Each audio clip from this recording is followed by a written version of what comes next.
பெரிய பதிகமாக இருக்கின்றது.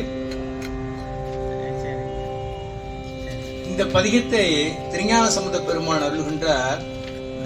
தேன் போன்ற சுவையுடைய பதிகம். பெரிய பாட்டு. தேன் போன்ற சுவையுடைய பதிகம்.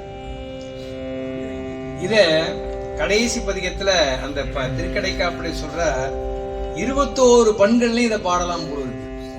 அப்ப 21 பண்களிலையும் பாடி இறைவனை துதித்து வழிபாடு செய்வர்களுக்கு ஒரு மிகச்சிறந்த ஒரு வரத்தை சாமி கொடுக்கிறார். திருஞான சம்பந்தர் கொடுத்த வரம். திருக்கடைக்காப்பெல்லாம் அவர் கொடுத்த வரம் தானே நமக்கு. என்னன்னு சொன்னா, திருமால் இருக்கிறார் இல்லையா, மகாவிஷ்ணு, அவருடைய நெஞ்சகத்துல யார் வாழ்றாங்க? நல்லா சத்தமா மகாலட்சுமி. அந்த நிலையை ஒவ்வொருவரும் பெறலாம்னு சொல்றாரு. எல்லாருமே மகாவிஷ்ணுமாய் வந்துடலாம். அவரவர்களுடைய இந்த பதிகத்தை ஓதுவர்கள் அவர்களுடைய இருதய ஸ்தானத்தில் நெஞ்சகத்திலே திருமகள் எழுந்தருள்வார். எவ்வளவு பெரிய பாக்கியம் பாருங்க. அவர்களுடைய நெஞ்சத்திலே, திருமாலுடைய நெஞ்சத்திலே வாழ்வதை போல திருமகள் அவர்களுடைய நெஞ்சத்துல வாழ்வாங்களாம். அத்தை உயர்ந்த திருப்பதிகம். பிறை போன்ற நெற்றி உடைய திருமகள் அவர்களுடைய நெஞ்சத்தில் வாழ்வாள் என்று சாமி ஒரு பெரிய வரத்தை சாமி கொடுக்கிறார் நமக்கெல்லாம். அப்படிப்பட்ட பதிகம் திரு தாளச்சதி என்ற நடையில் வியாழக்குறிச்சி பண்ணில் அருளி செய்யப்பட்டது. முதல் பாட்டுல சாமி சொல்றார், தேவர்களும் முனிவர்களும் பெரியவங்க எல்லாம் இருக்காங்க இல்லையா, அவங்க எல்லாம் சிவபெருமான தியானிக்கிறாங்க. தியானிக்கக்கூடியவர் யாரு? சிவபெருமான். எங்க இருக்கிற? கைலையில இருக்கிறார். கையிலே இருக்கிற சிவபெருமானை தேவர்கள் முனிவர்கள் எல்லாம் தியானிக்கிறாங்க. அப்போ அவங்களுக்கு தியானிக்கிறதுனால அவங்க கைலைநாதனை காண்கிறார்கள், தரிசனம் செய்யறாங்க. நமக்கு அந்த தரிசனம் கிடைக்காதான்னு நமக்கெல்லாம் ஏக்கம் இருக்கா? கைலைநாதனை தேவர்கள் முனிவர்கள் எல்லாம் தியானம் செய்து அவரை தரிசிக்கிறார்களே. அப்படிப்பட்ட அந்த திருவுருவ திருமேனியை, கைலைநாதனை, பார்வதி பரமேஸ்வரை நாமளும் தரிசிக்கணும்னு ஆசை இருக்கா இல்லையா? அந்த ஆசையை, அடியார்களுடைய ஆசையை சாமி நிறைவேற்றி தருகின்றார் திருஞான சம்பந்தர்.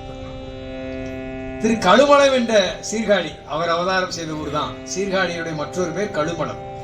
கழுமலம் ஆகிய சீர்காழியில் வீற்றிருக்கின்ற பெருமானை நீங்க தரிசனம் செய்வீங்களே, அவர் யாரும் இல்ல, தேவர்களும் முனிவரும் தியானிக்கின்ற கைலைநாதன் ஐயா அப்படின்னாரு. நீங்க கைலைநாதனை சீர்காழியிலே நீங்க தரிசிக்கலாம் என்று பெருமான் அருள்கின்றார். இதே பாதி திருநாவுக்கரசரும் திருக்கைலைநாதனை தரிசித்த பெருமான். திருக்கைலாயத்தை தரிசித்தவர் திருநாவுக்கரச பெருமான். ஏன்னா ஒருத்தர் சாமியை தரிசனம் செஞ்சவங்க எங்கன்னு சொன்னா சாமி எப்படி நமக்கு தெரியும். அருளாளர்கள் தரிசனம் செஞ்சிருக்காங்க, நமக்கு சொல்லி இருக்கிறாங்க. கைலைநாதனை தரிசித்தவர் கைலாயத்துல போய் தரிசிக்கணும்னு நினைச்சார் திருநாவுக்கரச பெருமான். சாமின்னா அவ்வளவு தூரம் போக வேண்டாம், திருவையாற்றிலே தரிசனம் பாருங்கன்னு சொன்னார் சிவபெருமான். திருவையாற்றிலே கைலாய தரிசனம் கண்டார். அப்படி கைலாய தரிசனம் கண்டவர் ஒரு பதிகத்தை அருளுகின்றார். ஒரு பெரிய பட்டியல் போடுறார் பதிகத்துல. கைலாயநாதன் எங்கெங்கு இருக்கிறாருன்னு அவர் சொல்றார். திருமுருகன் பூண்டியிலே கைலாயநாதனையே காணலாமே அப்படின்னு திருநாவுக்கரச பெருமான் நம் தலத்து பெருமானை திருக்கடைக்கா அருமையாக அருள்கின்றார், வைப்பு தலமாக அருள்கின்றார். திருமுருகன் பூண்டியில சொன்ன கைலாயநாதனை தரிசிக்கலாம் அப்படின்னு சொல்றார். அப்ப திருக்கழுமலத்து பெருமான் கைலாயத்தில் வீற்றிருக்கின்றார். அத்தகைய பெருமான் திருமுருகநாதராக திருமுருகன் பூண்டியிலும் வீற்றிருக்கின்றார். ஞானசம்பந்த பெருமானும் திருநாவுக்கரச பெருமான் நமக்கெல்லாம் உபதேசமாக அருளி செய்திருக்கிறார்கள். அப்படிப்பட்ட பெருமானை முனிவர்களும் தேவர்களும் தியானிக்கின்ற பெருமானை, கைலாயநாதனை திருக்கழுமலத்திலையும் திருமுருகன் பூண்டியிலும் இங்கு தரிசித்து பேற்றினை பெறலாம் என்று அருளுகின்றார். அத்தகைய திருப்பதிகம். இந்த பதிகத்தை ஓதுவர்கள் சாமி சொல்றார் 21 மண்டலை ஓதலான்னு கடைசி திருக்கடைக்காப்பிலே அருளுகின்றார். தேன் போன்ற இனிமையான இந்த பதிகம் தேவார பதிகம். இந்த பதிகத்தை ஓதுபவர்கள் திருமாலை போல, மகாவிஷ்ணுவை போல, அவருடைய நெஞ்சத்தில் மகாலட்சுமி எழுந்தருள்வதை போல இந்த பதிகம் ஓதுவர்களுக்கு நெஞ்சத்திலும், இந்த பதிகத்தை இரு செவி வழி கேட்பவர்களுடைய நெஞ்சத்திலையும் திருமகள் எழுந்தருள்வார் என்று மிக சிறந்த வரத்தை அருள்கின்றார். இது ஒரு மிக பெரிய தேவாரமாக இருக்கின்றது.